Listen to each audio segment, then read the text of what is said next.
Salam sejahtera, cikgu. Ya, salam sejahtera. Dapat dengar saya? Boleh cikgu. Okey, baik. Saya ucapkan kepada cikgu dan rakan-rakan yang lain. Pertamanya nak ucapkan terima kasih kepada cikgu kerana sudi meluangkan Terima masa kasih untuk mengikuti sama-sama. sesi inti kumpulan kami ini. Jadi, sesi inti ini diadakan untuk tujuan mengutip data bagi tugasan assignment kami yang bertajuk Pengurusan Sekolah yang Okey. Selamat. Jadi, tanpa melengahkan masa, boleh cikgu memberi sedikit latar belakang? Latar belakang seperti nama, option tahap pendidikan, tempoh pengalaman Okey. mengajar, nama sekolah, nama pengetua, bilangan murid. Baik, terima kasih. Terima kasih. Assalamualaikum dan salam sejahtera.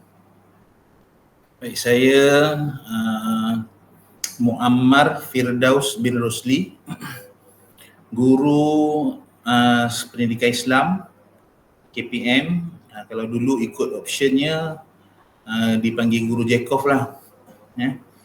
Selepas tu pengambilan guru Jacob dah ditamatkan dan semua guru Jacob ditukar title menjadi guru pendidikan Islam ataupun GPI. Baik, saya posting tahun 2015. Sebelum tu IPG lah. Sebelum tu ijazah lah, pendidikan saya tinggi sekali, ijazah sarjana muda dalam bidang syariah Islamiah. Kemudian di PLI, diploma pendidikan lepasan ijazah daripada IPG, bagi option Jacob lah, pendidikan Islam. Baik, kemudian itu tahun batch 2013 sampai 2014, kemudian posting tahun 2015. Pertama posting di Johor, Sekolah Kebangsaan Cahaya Baru di Pasir Gudang selama 7 tahun. Kemudian 2022 saya melapor diri, dapat pindah melapor diri di SJKT Natisa Pilih di Batu 14 Jalan Bidur, Teluk Intan, bawah daerah Hilir Perak lah. Di sekolah tu saya sebagai guru pendidikan Islam, kemudian dalam kurikulum sebagai guru setiausaha sukan, dalam HEM saya sebagai guru 3K lah, keselamatan, bahagian keselamatan. Jadi saya rasa itu sajalah. Ada soalan lagi ke tentang profil? Saya rasa Nama pengetua dengan bilangan pelajar, cikgu. baik bang, pengetua di guru besar SJKT Natisa Pilih lah. Sekarang Encik Rames bin anak lelaki Ganesan sebagai guru besar. Bilangan murid atau enrolment lebih kurang ada 70. Tak silap saya 70 atau 71 sebab ada pelajar baru. Kalau termasuk pra lah. Pra sekolah ada lebih kurang 13 orang. Guru pula seramai 16 orang. Pekerja ada 4 orang. Kemudian AKP ataupun kerani dan PO ada 2 orang di pejabat sekolah lah. Jadi memang kena tahulah, sebagai guru keselamatan saya memang kena tahulah fakta-fakta tu kan. Baik, lagi ada seterusnya? Baik, seterusnya boleh cikgu jelaskan mengenai konsep sebuah sekolah yang selamat? Konsep sebuah sekolah yang selamat ni maksudnya membina sekolah dengan persekitaran yang selamat pada fizikal, dan menurut yang lain lagi ada tambahan sebagai keselamatan psikologikal juga. Baik, keselamatan fizikal ni banyaklah kan, berkaitan dengan keselamatan diri, baik keselamatan diri di premis tu. Premis sekolah ni maksudnya premisnya semula guru, murid, baik pun pekerja sekalipun. Jadi persekitaran yang selamat tu mesti dibina untuk kita lah selamat, untuk pengguna ataupun penghuni di sekolah ni, di premis tu, premis kerajaan ke, di mana-mana premis pun memang macam itulah konsep dia. kalau di pasaraya ke, sebenarnya semua mana-mana tempat pun, di mana-mana premis pun memang ada konsep keselamatan. Jadi di sekolah pun terutama sekali lah mesti kena ada konsep keselamatan tu. Jadi keselamatan tu tertumpulah kepada fizikal, keselamatan pada fizikal dan juga psikologikal. Persekitaran yang selamat, mewujudkan persekitaran sekolah yang selamat daripada kepada fizikal ataupun psikologikal. Itulah yang saya dapat simpulkan ataupun terangkan tentang keselamatan di sekolah.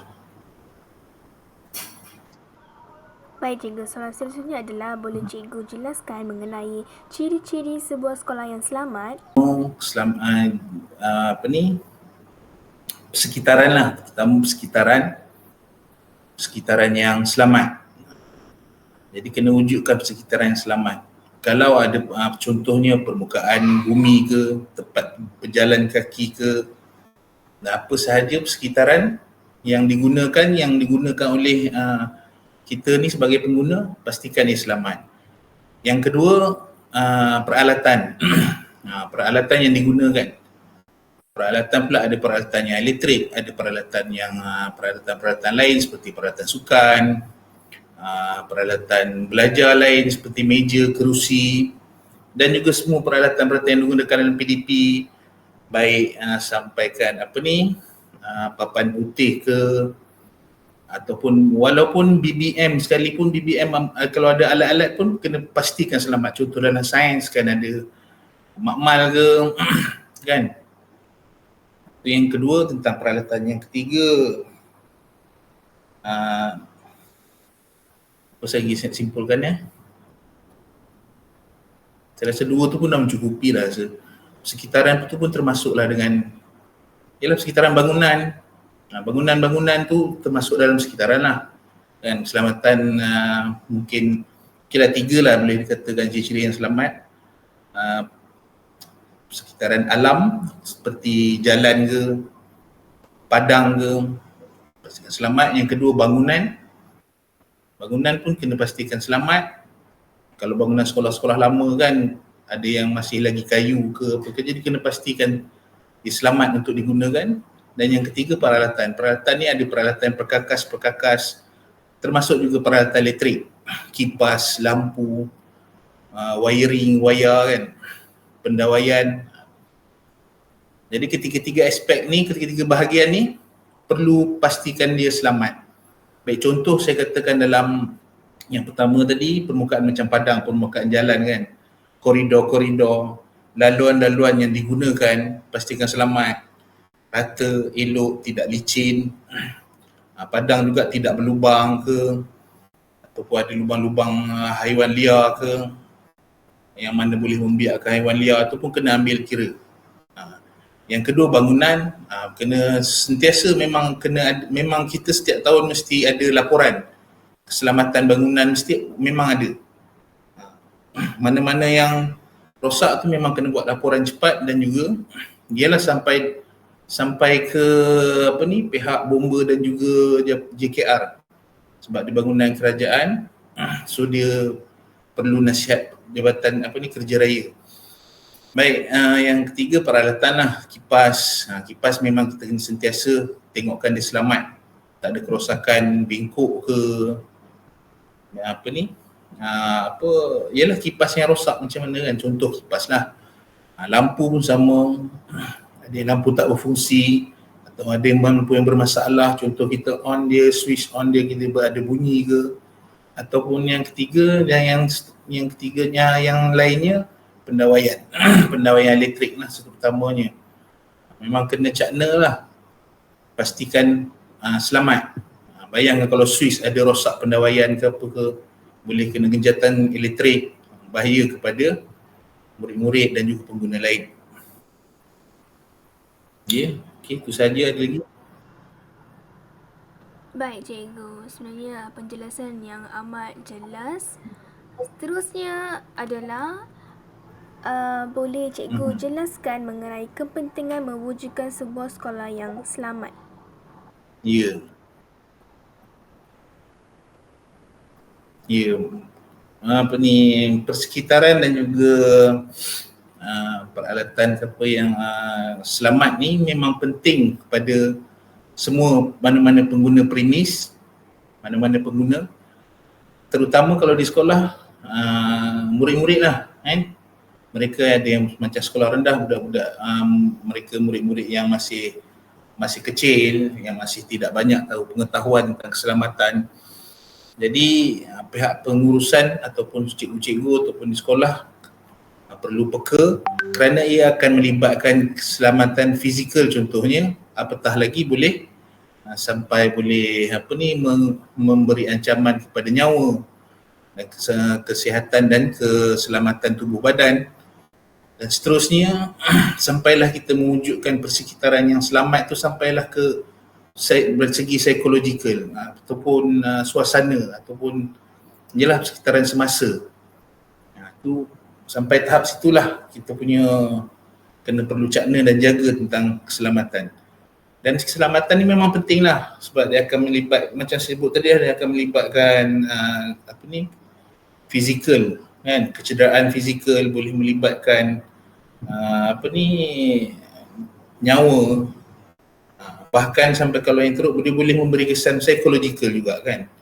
Bayangkan persekitaran yang tidak selesa, dia akan mempengaruhi psikologikal pengguna di sekitar tu. Jadi kalau PDPC dalam sekolah contohnya menjalankan PDPC, kalau sekolah persekitaran yang tidak selesa, bising ke ataupun ada ancaman-ancaman berbahaya binatang ke ataupun tidak selesa, contoh kipas rosak ke, itu semua akan memberi kesan juga pada persekitaran, pengguna persekitaran tu, pengguna di premis tu sendiri.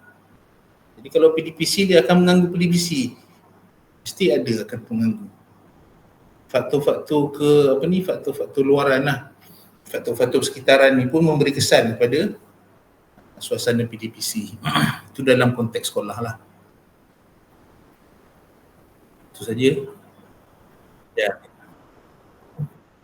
Baik cikgu, selain itu boleh cikgu jelaskan apakah strategi-strategi bagi mewujudkan sebuah sekolah yang selamat?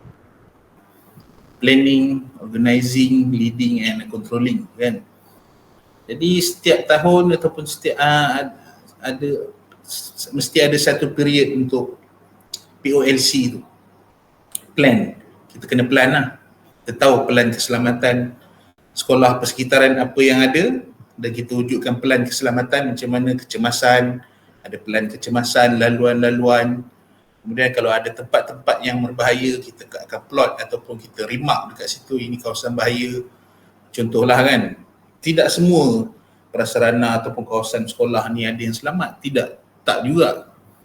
Kan, sekolah-sekolah luar bandar yang kekurangan, kadang-kadang ada tempat-tempat yang berbahaya. Contoh di hujung-hujung padang sana mungkin ada tempat sampah, contohnya longkang ke, yang berbahaya. Jadi situ kena plan lah, itu maksud saya plan.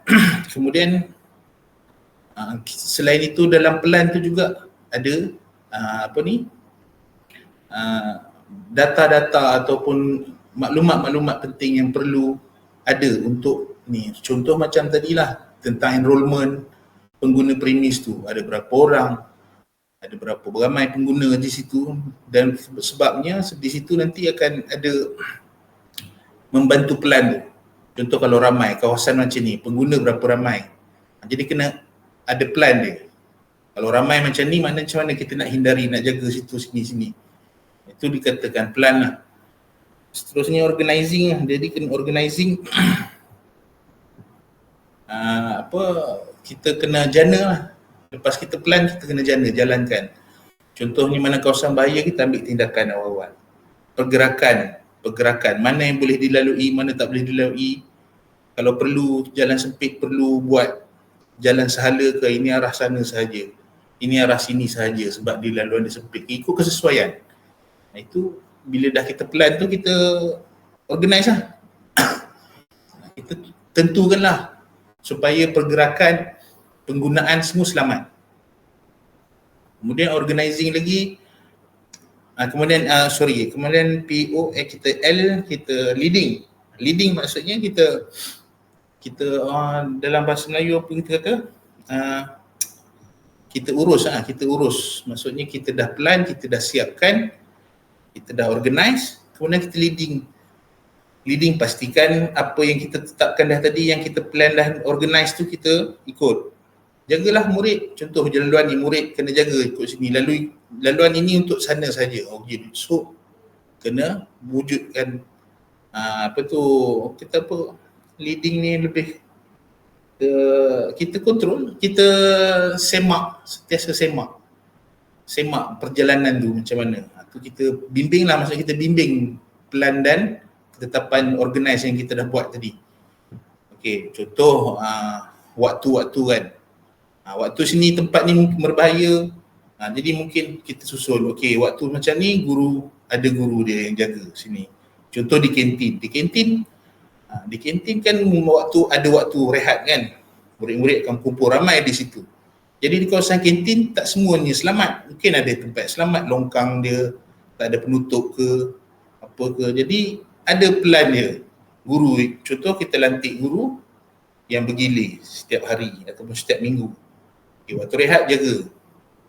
Jangan benarkan murid lalu sini, contoh tempat bahaya. Okay. Itulah seterusnya yang lain pun macam itulah. Kemudian kita kontrol. Controlling ni tengoklah mana yang memberi kesan, mana yang tak berkesan. Okay, mungkin kita kena ubah balik. Dan itu berulang balik lah. TOLC ni. Jadi di sekolah memang kita buat macam itulah. Memang ada pelan keselamatan. Ada laluan tempat berkumpul kecemasan di mana ada tempat dia. Itu memang ada. Enrollment semua dah ada. Contoh kita buat latihan kebakaran, kan, kebakaran. ada disiplin yang kita ajarkan kepada pengguna premis tu, bukan pada murid saja, semua. Contoh kita bunyikan syarat kecemasan, bunyi loceng yang panjang kan. Kalau bunyi loceng yang panjang tu tanda sebagai kecemasan. So semua pengguna premis bila dengar loceng kecemasan tu, semua akan berkumpul di tempat kecemasan yang telah ditetapkan untuk premis tu. Contoh di sekolah tu selalu ada tempat parking luar. So kalau kita tanya bomba pun memang syarat-syarat tempat berkumpul tu pun memang ada. Contoh sebaik-baiknya di tempat parking di luar daripada bangunan. Contoh dia kan. Macam di sekolah saya tak ada tempat parking sempit, kecil je, tempat yang selamat mesti luar daripada premis, luar daripada bangunan, di tempat yang lapang. Okay, berkumpul di padang sekolah. Jadi semua di pengguna premis tu mesti tahu isyarat loceng, lalu terus berkumpul di tempat lapang. Mana? Padang. Okay, memang dah ditetapkan. Kalau mana-mana premis kita pergi pun kan memang ada signboard ataupun tunjuk tempat kecemasan, tempat berkumpul kecemasan. Contohlah. Okey. Saya itu je. Ada lagi yang tak faham ke, tak puas ke tentang jawapan? Boleh nampak? Kami memang puas dengan jawapan cikgu sebab sangat tepat dan juga logik. Seterusnya cikgu, boleh cikgu jelaskan sejauh manakah keberkesanan strategi tersebut dalam mewujudkan sebuah sekolah yang selamat? Saya rasalah pengalaman ni memang yang telah diamalkan di premis lah, contoh sekarang yang telah diamalkan, saya rasa memang dapat memberi kesan lah. Dengan syarat itulah dilaksanakanlah dengan sebetulnya. Kan? Contoh macam itulah, pengguna yang tak berkaitan, yang tidak menguruskan, dia tahu apa berlaku bila kecemasan. Banyak lagi sebenarnya bukan tu saja, banyak lagi. Contoh kalau pergi sekolah yang lebih besar, sekolah menengah, dia orang ada undang-undang jalan raya. Dalam sekolah yang besar kan, jalan pun besar kan, jalan banyak. Di situ pun diwujudkan undang-undang ataupun disiplin penggunaan jalan raya dalam kawasan sekolah tu sendiri, dalam pagar sekolah. Contoh laluan ni jalan sehala, contoh. Kemudian ada lagi contoh, kalau ingat, kalau kita semua pernah sekolah menengah, saya sendiri pun, saya ingat lagi dulu kita pergi sekolah pun naik motor pun sampai pagar je, lepas tu tolak motor. Rasa macam tak ada apa benda lah buat macam ni, menyusahkan tolak motor. Tapi sebenarnya ada unsur-unsur apa, ada faktor untuk keselamatan, kan? Mengurangkan penggunaan kenderaan dalam sekolah tu sendiri. Kalau semua bawa motor, bayangkan semua murid masuk pagar sekolah, bawa motor apa semua kan, boleh berlaku terdedah pada risiko kemalangan. Bila risiko kemalangan ni faham lah, dia akan beri pada fizikal, kesan fizikal, kan, tubuh badan, bahkan boleh sampai hilang nyawa pun boleh. Jadi buat satu undang-undang, kita yang buat. Pihak sekolah pengurusan fikir, kita kena kurangkan pergerakan ataupun kenderaan dalam kawasan sekolah. Murid-murid ada yang bawa motor, okey, sampai pintu pagar, berhenti, tolak motor. Contohlah, kan. Dan saya rasa apa yang diamalkan dalam premis-premis sekolah kebanyakannya memang memberi kesan lah. Sangat-sangat memberi kesan. Contoh sendiri, saya sendiri pun di sekolah saya pun, di SJKT Nanti Sapilih ni contoh dia, ada undang-undang laluan. Kalau kita ingat dulu COVID, lagilah banyak undang-undang kena buat. Kan, laluan kena sehala, tak ada yang sebaik-baiknya jangan ada yang bertembung, maknanya mengurangkan jarak. Tujuan dia untuk mengurangkan jarak kan antara inilah, antara kita kan. Jadi itu contoh-contoh lah. Dan dia sangat memberi kesan. Contoh dalam pengawalan murid, dia akan memberi kesan. Dan bersyukurlah, alhamdulillah pun memang kita boleh dikatakan 0.01% berlaku kemalangan dalam sekolah saya contoh. Setakat ni tak ada lagi lah rasa yang berlaku kemalangan yang mengakibatkan keselamatan. Syukurlah, alhamdulillah lah ya. Dan saya rasa yang membantu pada kejayaan tu memang ni lah tata cara ataupun tertib-tertib tentang keselamatan yang telah ditetapkan. Laluan murid, laluan kenderaan ada tempat parking dia. Kemudian tata cara murid itu sendiri, menggunakan pergerakan murid itu sendiri pun dah kita susun, pergerakan murid itu sendiri pun dah selamat dah. Memang untuk selamat. Penggunaan tandas pun ada ciri-ciri keselamatan. Contoh macam tandas, kita tak benarkan murid pergi lebih daripada 2 orang daripada satu masa. Faham? Maknanya dalam satu masa guru-guru dalam kelas mesti ada pas. Murid yang dibenarkan keluar, murid yang nak keluar mesti ada pas. Dia akan pakai pas. Walaupun dia ke toilet ke, dia ke mana ke, mesti pakai pas. Dan maksimum pas tu ada 2 sahaja.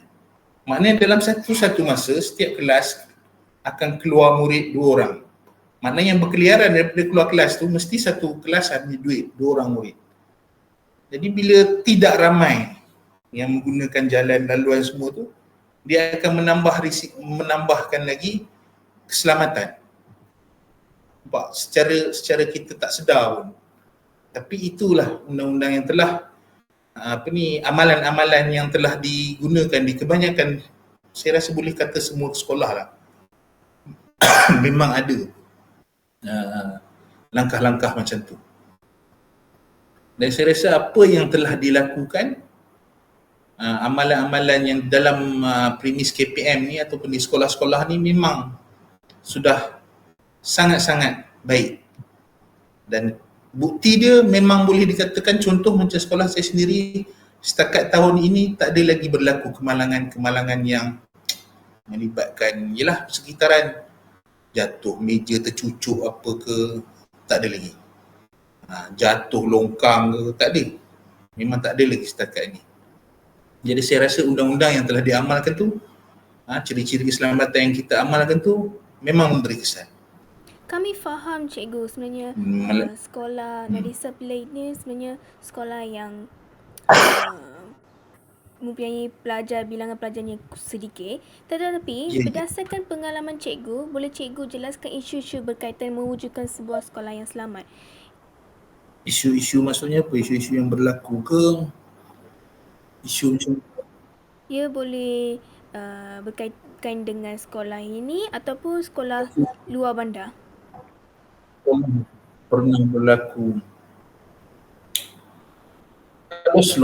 di luar bandar, isu yang kebanyakan di sekolah tengok persekitaran lah, macam di luar bandar, sekolah luar bandar yang mungkin prasarana ataupun sekolah lama ke, dia akan masalah isu-isu contoh bangunan lah. Macam saya sekolah di Johor tu sekolah yang lama, tahun 1960-an lagi. Jadi masih ada lagi bangunan yang lama. Masalah bangunan-bangunan lama ni, dia berkaitan dengan, yelah bangunan tu sendiri, kadang kayu kan, kayu kadang-kadang ada yang dah kita buat nanai, jadi dia, ialah faktor usia. Kemudian isu pendawaian itu biasa berlaku pada sekolah-sekolah luar bandar dan tambahan lagi sekolah-sekolah yang lama. Macam kita tengok isu-isu di Sabah dan Sarawak pun macam tu juga kan, sekolah-sekolah lama kan yang usang, yang tak cukup keselesaan tu memang tak ada setengah tu keselesaan pun tak ada, kipas pun tak ada kan, ada yang tak ada kipas pun ada. Itu isu-isu yang ni lah. Selain itu dia isu yang melibatkan, kadang-kadang isu tu dia ada berkaitan dengan disiplin murid tu sendiri kan. Tapi yelah, guru-guru pun perlu ada penekanan disiplin tu, mendisiplinkan murid tu. Salah satu lagi isunya memang murid tu sendiri yang tak ikut undang-undang ataupun disiplin yang telah ditetapkan, tata cara ataupun tertib yang telah ditetapkan tu. Isu yang kedua lah, lagi apa lagi isu tentang keselamatan di sekolah. Saya rasa banyak lebih pada psikologikal lah kan. Yang itu saya tak berani nak sentuh lah. Tapi psikologikal pun dia ada juga ciri-ciri keselamatan dia yang perlu ada. Tapi saya lebih menekan kepada fizikal lah, keselamatan fizikal murid itu sendiri. Saya rasa isu besar dalam keselamatan ni, persekitaran ni, sekitaran kalau kita kawasan-kawasan yang ada sekolah yang berbukit kan, lereng bukit, memang sekolah dia kat bukit bukit tu ada dia naik, ada yang tinggi, ada yang rendah, jadi ada pergerakan yang perlu menaik turun. Itu juga isu, tapi kita tak boleh nak elak lah isu tu kan, tak kena pindah sekolah tempat lain pula. Itu isu sekitaran tu memang sukar, tapi kita memang kena kita kena atasi lah benda tu, kena buat something lah. Tapi yang banyak ni isu keselamatan ni selalunya peralatan dan juga bangunan. Puas ke dengan jawapan saya rasa itu isu yang puas cikgu, puas. Kami memang puas dengan jawapan-jawapan dengan penjelasan cikgu. Terus je soalan terakhir cikgu. Boleh cikgu jelaskan bagaimana cikgu atau pihak sekolah menangani isu-isu berkenaan?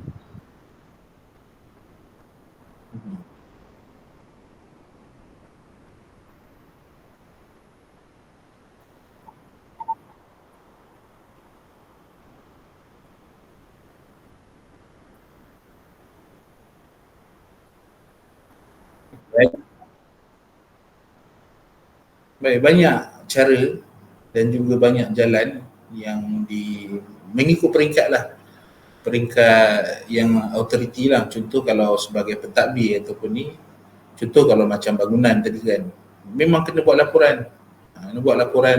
Beritahu ni, laporan pun bukan laporan biasa-biasa macam tu, memang kena selit dengan bomba, panggil pihak bomba, nilai sendiri keselamatan bangunan ni contohnya kan.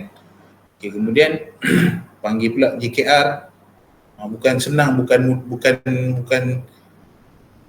orang kata biasa-biasa punya tindakan ni memang besar lah, sebab kemudian hantar ke PPD. Itu contoh kalau bangunan. Contohlah sekolah tu bangunan lama dan usang, banyak dah ada satu lubang ke anai-anai ke apa ke, walaupun dah diatasi dengan cara-cara yang semampu dia, contohnya buat panggil pest control ke, perkhidmatan pest control ke, tapi memang satu tahap dia tak boleh pergi dah macam Yelah, bayangkan kalau pintu pun boleh roboh contoh kan.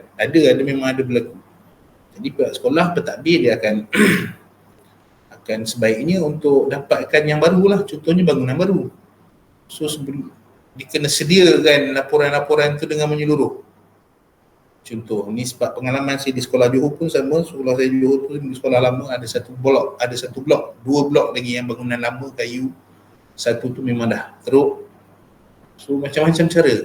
Pertama yang tu lah, panggil pihak bomba, sediakan laporan ataupun komentar tu, laporan daripada pihak bomba. Yang kedua JKR. JKR pendawaian pun sama, pendawaian dan bangunan memang perlu pada laporan pihak bomba. JKR bahagian pendawaian dan juga ni memang ada bahagian tu. Kemudian laporan dihantar kepada PPD dan memohonlah untuk menyelesaikan masalah tu. Itu kita dah serah dah kepada yang pihak yang betul lah. So kalau ada duit, ada bajet, mungkin dia akan dapat lah kan. Yang itu dari segi bangunan.